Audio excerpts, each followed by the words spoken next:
Oh, look at me. There we go. What it is, people. Hey, Sal. Greetings. Greetings. Baby, look like I'm burning the house down. Shit. Um, I am burning some copal in my little cauldron that my friends at Gyms and Boards got me. Hey, Autumn. I'm glad you here, baby. I'm glad you here, sweetie. I you in particular, darling. You and Mr. and Mr. Stevens. Anyway, how's everyone doing? How was everyone's day?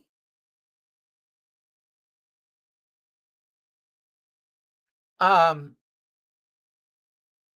I didn't do content today. I didn't do content today. Y'all, I was really busy. I was really, really busy. And good, good. I'm glad to hear your day was good, baby. I'm glad to hear your day was good. Yeah, I didn't do too much content. And let us get into this, okay? Tomorrow we've got a new moon in Libra. We got a new moon in Libra, and that's a good thing.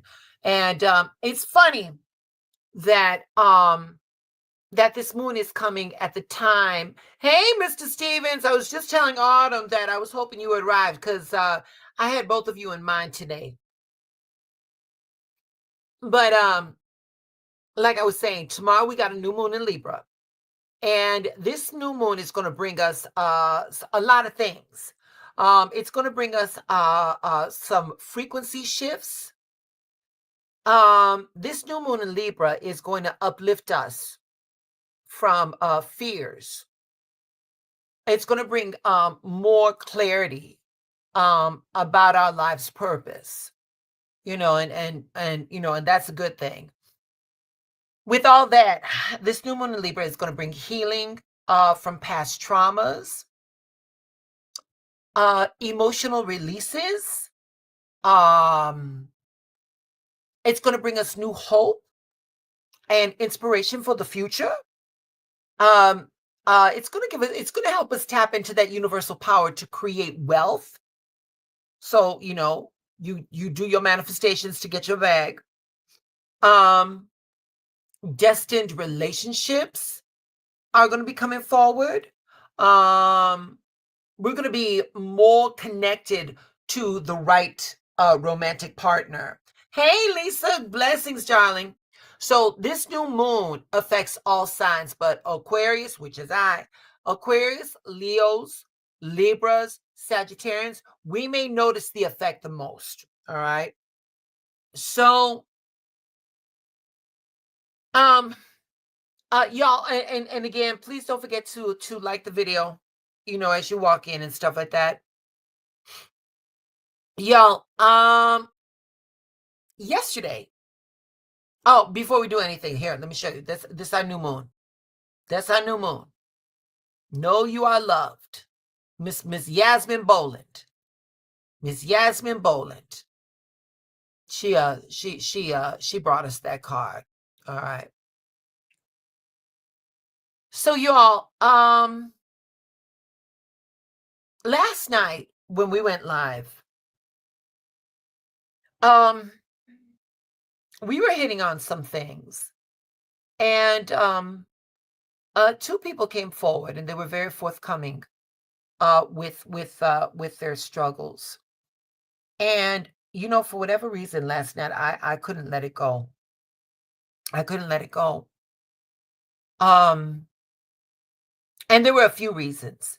Number one, I never want to ever have somebody come on this platform and explain their trauma.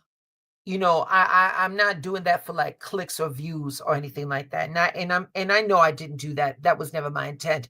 But the thing was that I didn't feel that any resolution was made.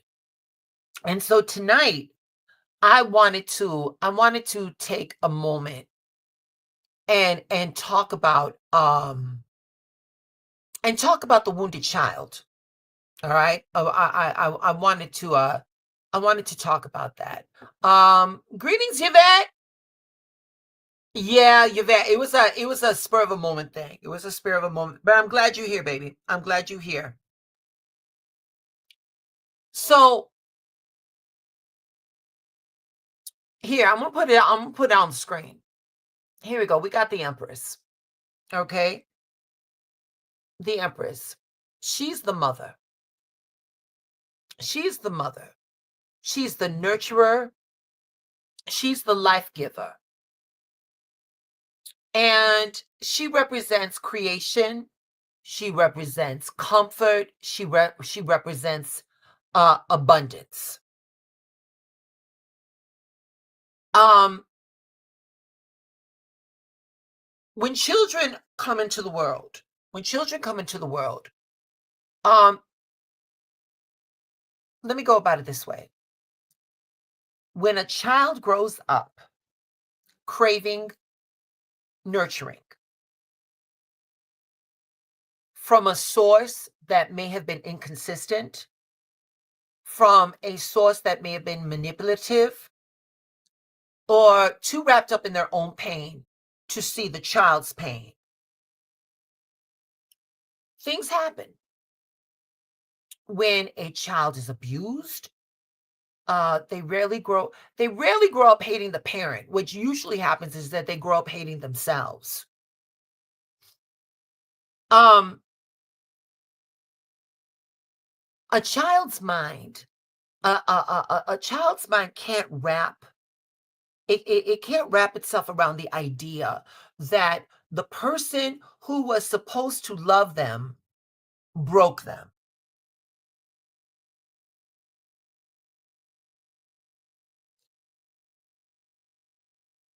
So instead of blaming the parent, the child internalizes it and they blame themselves. They cross a bridge in their mind where they figure to themselves, "Oh, it must be me." They think if I were better, if I had been more quiet, if I was prettier, if I was smarter, maybe they would have loved me. They would have loved me correctly.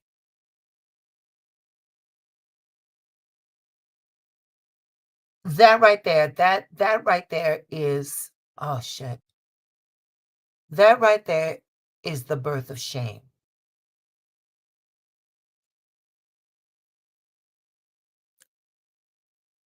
It is this silent agreement to carry someone else's sickness as your own.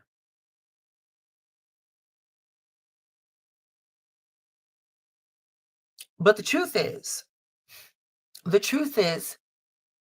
that that hatred doesn't belong to you. You were never the cause. You were just the container. Does that make sense? You were never the cause of that. You were just the focal point. The moment you the moment you hand that pain back to where it came from, you start remembering who you were before the wound. And you start to integrate that you were the child. You start to remember that you did nothing wrong. That is where freedom begins. Um I'm going heavy. I want to see what my chat is at right now.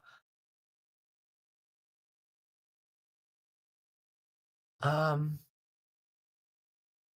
she was quiet when I saw her this evening. Okay. Does it depend on the individual? Hey, Nay. Mm, no, baby, I wouldn't say that it depended on the individual. I mean, we all start off as children. We don't come into causing anybody. You know how do you all Remember when as children, when we try to defend ourselves, we were always like, "Well, I never asked to be here to begin with." Do you know why that is so common among kids? Is because it's a truth. It's a universal truth. That was our divinity coming up to defend us from shit that was indefensible, and that was the person that birthed us breaking us. So so no, baby, it's not contingent on the human being, on the individual. Listen,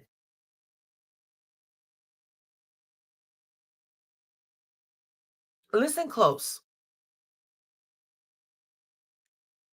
There's a lot of people here that are walking around with this wounded inner child. And we are just grown-ups. We're this inner wounded child cosplaying as grown-ups. And I say cosplaying as grown-ups because there as long as we have that inner child, there's no integration. There's still that child that still needs to be tended to. So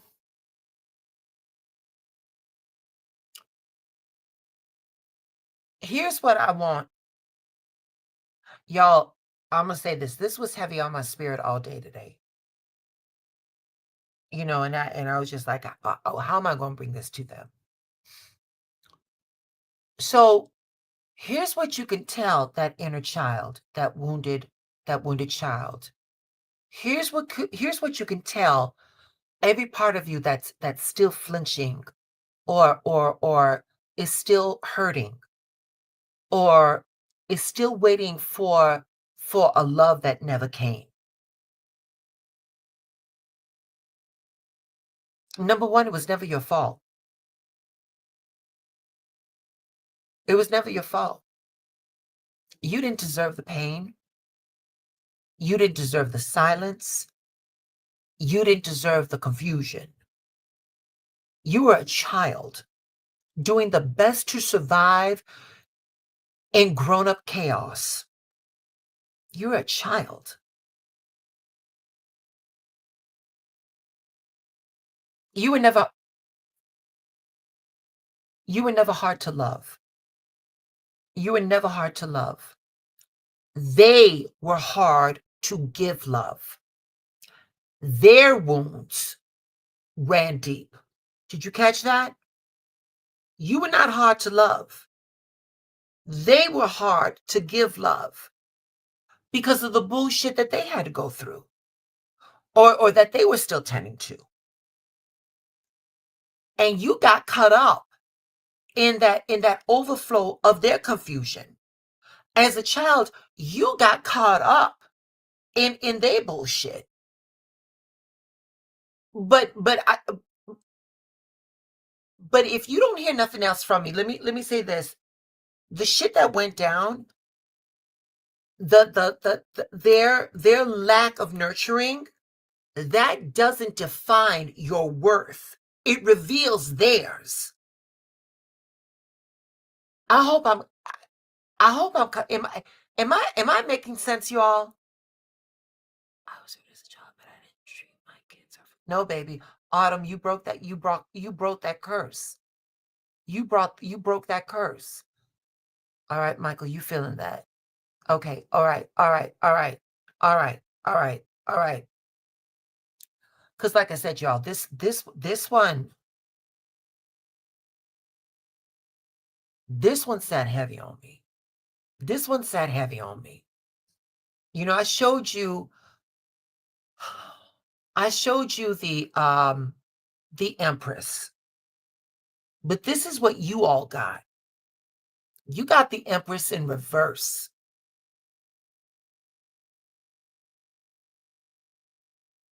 Here's something else that I need you to tell that inner child. And that is simply, I want to talk to y'all. I want to be able to look at y'all. You don't have to earn love. You don't have to earn love. You were born worthy of it.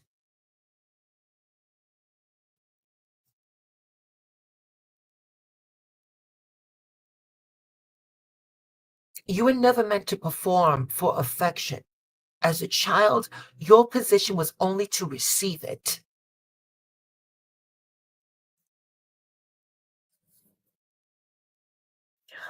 Um, for those of us that have that inner child that still needs tending to, let me say this. If you guys were not given permission, it's given tonight. It's okay to grieve the parent that you never had. Grief isn't weakness. Grief is release. Go on. Cry, rage, write it, rest. Anything that you have to do to reconcile with what happened to you, baby, that's sacred work. That is sacred work. You can reparent yourself. You can reparent yourself. You can speak softly to the parts of you that still hurt. You know, be consistent with that shit though. You know, you can be consistent with the safety and the warmth for yourself that you were denied. A lot of times, shit. Here we go, y'all.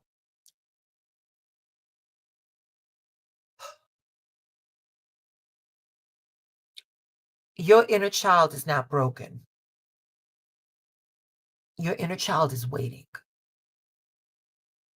for you to see them, waiting for you to hold them, waiting for you to promise them that they're safe now. You made it. Here's the hard part. Forgiveness. Y'all, forgiveness is freedom. Forgiveness is not permission. Forgiveness is freedom. You do not excuse what happened. You simply stop letting it own you.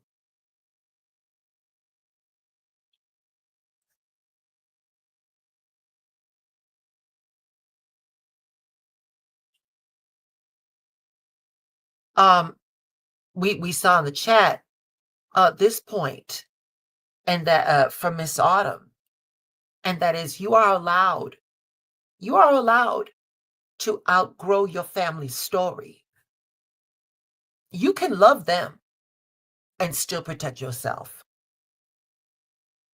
You can leave the table whenever you're getting served pain. Hey, take care, y'all. I gotta go. I gotta go. Y'all take care of yourself. Trust me, you do that enough, they'll get the message. They will definitely get the message. I said this once before on one of our lives. When it comes to healing, healing is not linear. It's not linear. It's circular. It's very layered. Some days you're going to soar, and some days you're going to sink, but you still rise. I always say healing is circular. You're going to come back to the same bullshit until you get to that point where, like, if this is the bullshit, you're going to come back until you get to this point again and you act differently. Then that trajectory, then that orbit of healing is going to get wider and wider and wider.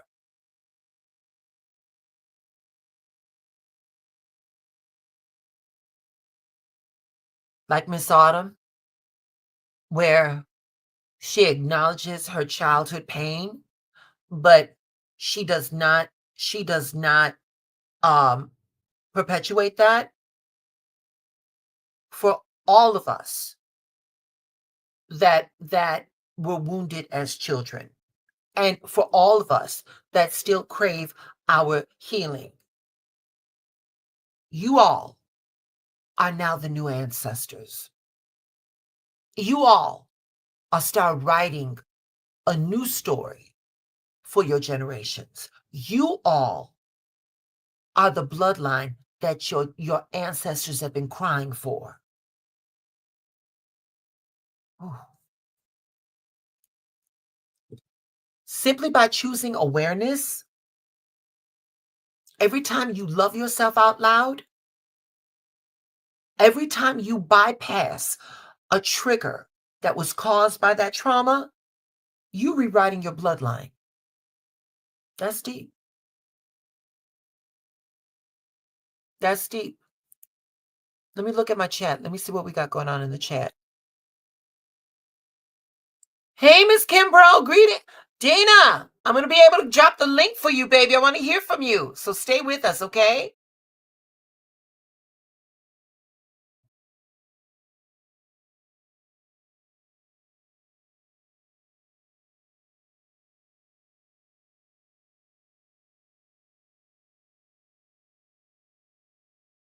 And nay, I'm not going to read it out loud because, baby, when I upload it, none of these chats go onto the internet. But sweetheart, once again, you found a way to survive. You found a way to live, honey. You all,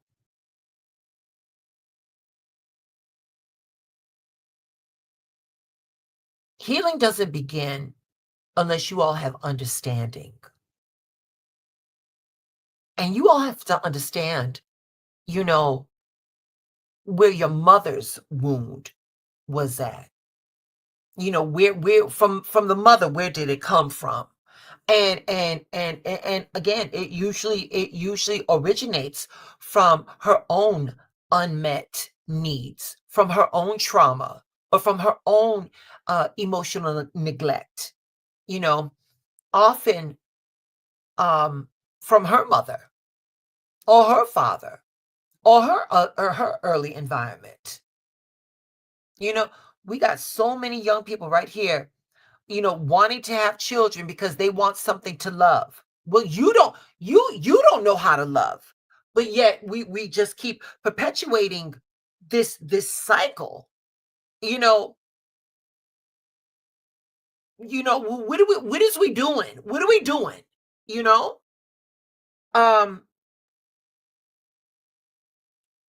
our mothers, they carry unhealed grief, unhealed fear, unhealed conditioning, and more times than not, it bleeds onto their children.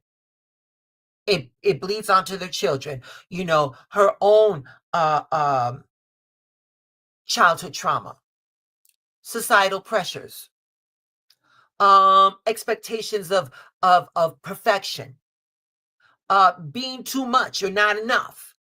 Generational patterns, behaviors, and unhealthy coping mechanisms that they learned from their parents.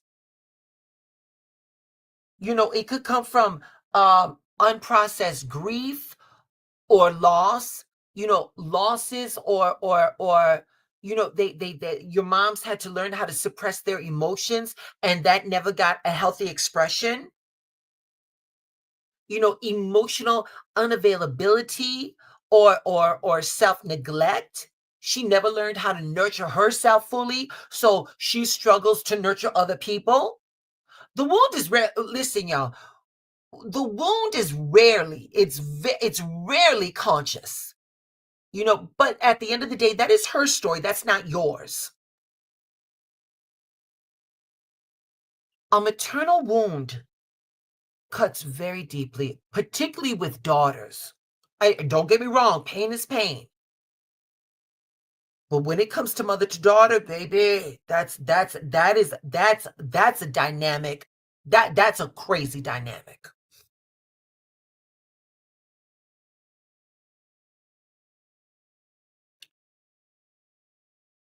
When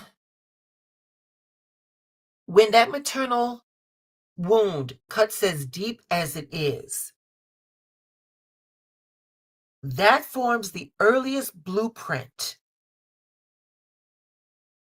of trust and belonging.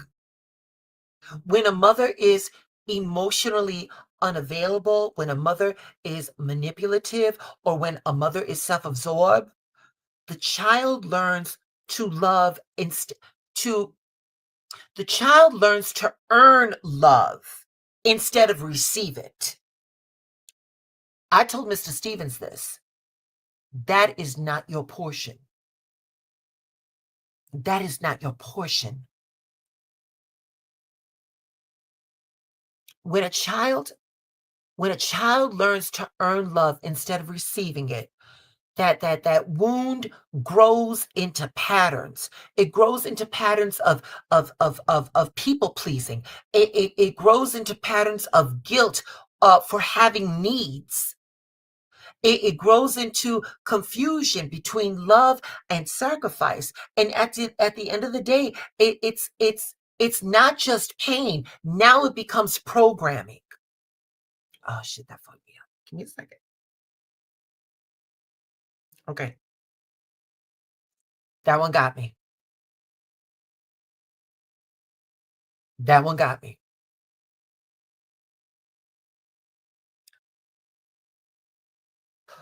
So healing, reparenting, healing starts when you start to separate your worth from her wounds.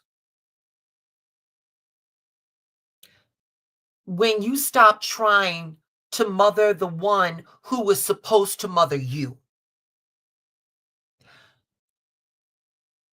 Healing and reparenting starts when you realize her behavior was a reflection of her unhealed story, and not proof that you are hard to love. Reparenting your inner child means giving your inner child what she couldn't, giving that baby the warmth, giving that baby the consistency, giving that baby the permission to just be.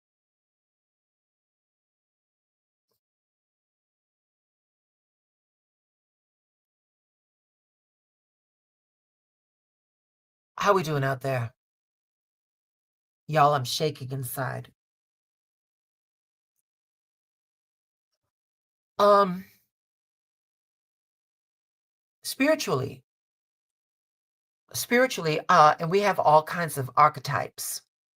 We have all kinds of archetypes. You know, yes, Autumn.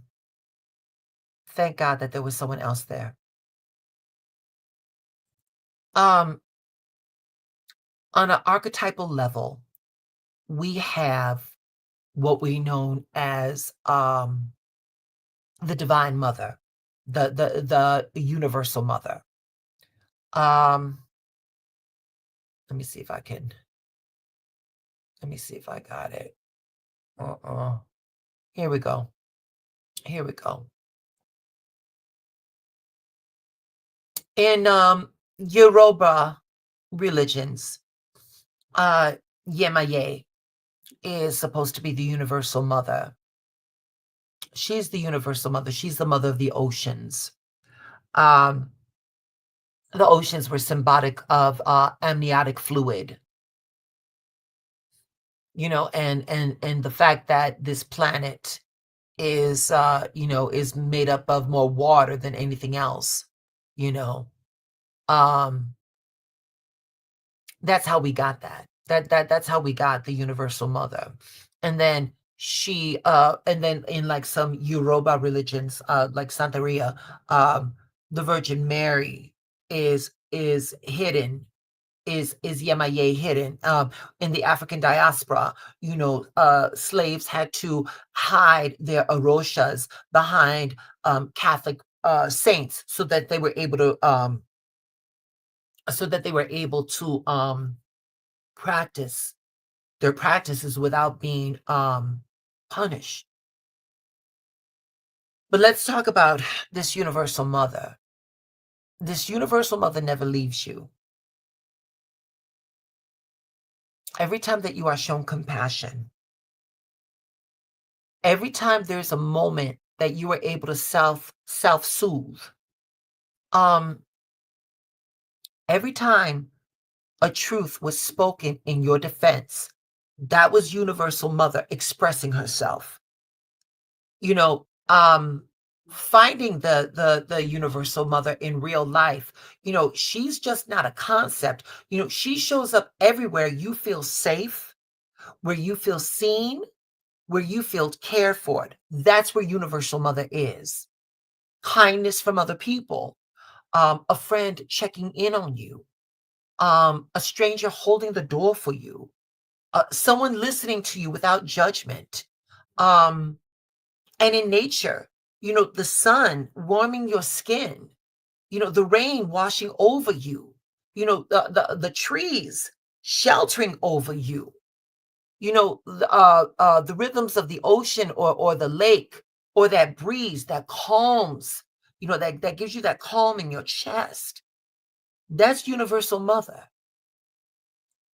You know, for my creatives, universal mother is in your creative flow. She's in your painting. She's in your writing. She's in your dancing. She's in when you're making music or you feel your soul expressing yourself safely. Universal mother is there. In those small moments of silence, in meditation, in prayer, when you journal, or quiet breathing, where you feel held by something bigger than yourself, universal mother is there. Unexpected support, that person who shows up with love without you even asking, um a moment that feels like the universe is saying, I got you. Universal mother. you know so yeah, we had, I showed you MIA. Or you could even replace that with with the Virgin Mary, like I said. you know they're both archetypes of the same thing. um they're both archetypes of this thing that is devoted to keep the same maternal, the same nurturing, the same protective energy alive, throughout cultures and throughout religions. you know And again, she shows up as comfort when you feel fear. You know, she shows up in those whispers in your mind's eye when the world feels chaotic. You know, um, Universal Mother, she's the love that doesn't demand anything from you. Pure, steady, non-judgmental. She's that warm shoulder. She's that warm shoulder, feelings that you can access anytime by closing your eyes, and just turning inward. So, um, the bottom line, the bottom line, Universal Mother is both outside and inside of you. Every time you feel nurtured, anytime you feel protected or you're cared for, whether it's from someone else, from nature, or from yourself, that's her energy in action. She's real, she's tangible, she's reachable, and not just in a spiritual sense. Um, I'm gonna drop the link.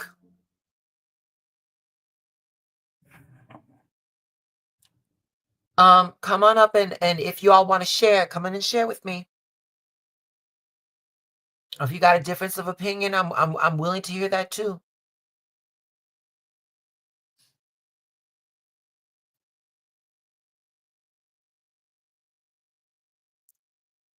Okay.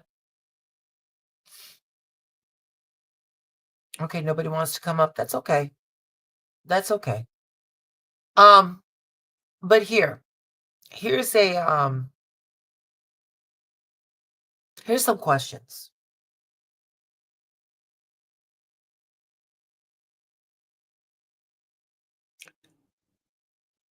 Here's some questions. What did you learn to believe about love based on how your mother treated you? What does your inner child need from you now that your mother couldn't give you?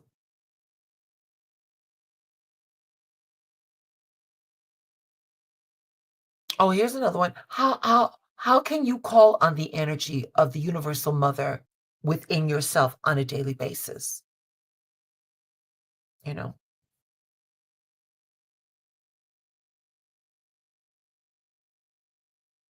So yeah.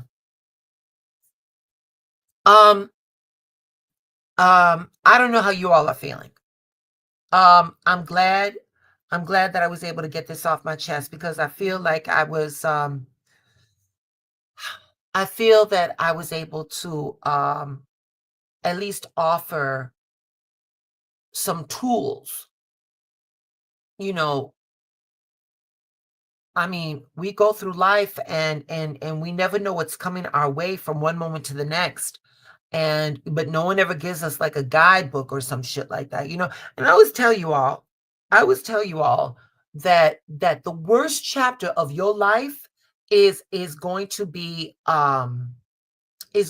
somebody else's blueprint for survival, you know. That's for my friend Madman. Autumn, I'm glad that you receive it. I'm glad that you received it. All right.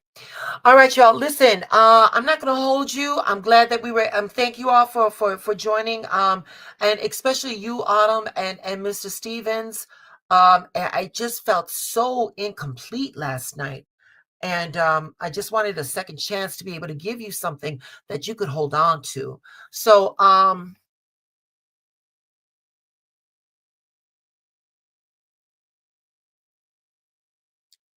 let me give you all an affirmation. All right. And you all could y'all can do with it what you want. Hopefully that it helps you all. When you are feeling unsure, when you feel that maternal wound coming up, you say this to yourself. Y'all say this to yourself. Say, I am safely held in the arms of divine love. I am safely held in the arms of divine love. Okay? Whew. All right, y'all. All right. Um, Michael, Yvette, Autumn, Nene, Madman, Miss Dana Kimbrough. Thank you all for coming through. Did I miss anybody? Nope. Sally, he's always quiet. I think he dips out of class. Yeah, baby. Yep.